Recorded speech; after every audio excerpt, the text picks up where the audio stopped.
ठिकाणी दिली जाते। अरे मी वाचतच नाही यार, तू काय तुम्ही समजतच नाही, तुम्ही कशावर प्रतिक्रिया विचारता? मी पण वाचत नाही, पण त्याच्यामध्ये असं आहे की अमित शाह साहेबांना मी भेटलो पहाटे। आता अमित भाई आमचे एनडीएचे नेते, महायुतीचे नेते आहेत, ते लपून छपून भेटायचं कारण काय? त्यांच्यासारखं आम्ही लपून छपून काम करत नाही। आम्ही दिवसा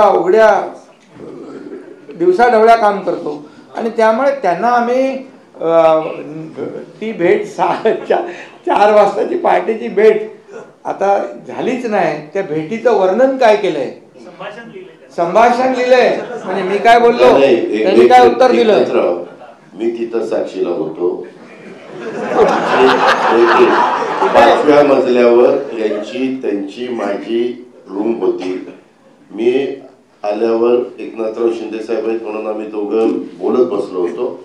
मात्र एकनाथरावांनी मला भेटायला यायचं कटसी म्हणून त्यांना निरोप दिला होता आणि त्यावेळेस 10 वाजले होते, बरोबर? सकाळचे 10 आणि तिथं ते गेले, ते भेटले, बुके दिला आणि लगेच आम्ही सगळे खाली त्या कॉन्फरन्सला 4 राज्यांचे गेलो आणि ते ही वस्तुस्थिती आणि त्यावेळेस मी पण होतो। नाही, आता काही लोकांना दिव्य दृष्टी झालेली आहे। महाभारतातील संभाषण दिव्य दृष्टी, तिकडे संजय आणि धृतराष्ट्र होते।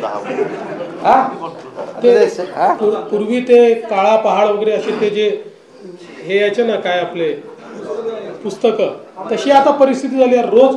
पण मी एक सांगतो, सलीम जावेदची आता यांची कॉम्पिटिशन चाललेली 100%।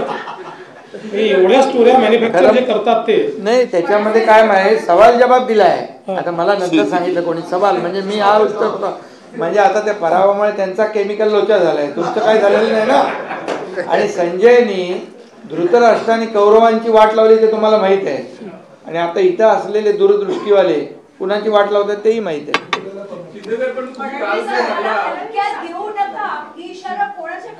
काय अरे बाबा, मी त्याच्यावर खुलासा केला, अजितदादा होते तिकडे। 1 मिनिट मी तुम्हाला सांगतो। नाही, तुम्ही बघा, असं आहे, आम्ही तो हलक्यात घेतच नाही की नाही त्यांना। घेण्याचा प्रयत्न कोण करतात? त्यांना आहे थोडा आलो।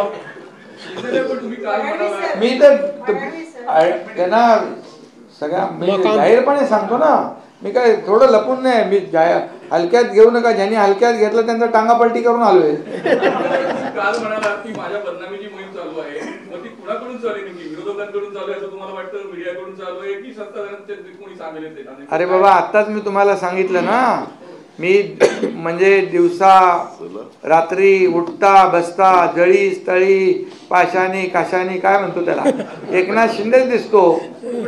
आणि कुणाकडून म्हणजे आता काय रोकटोक मध्ये काय आलंय?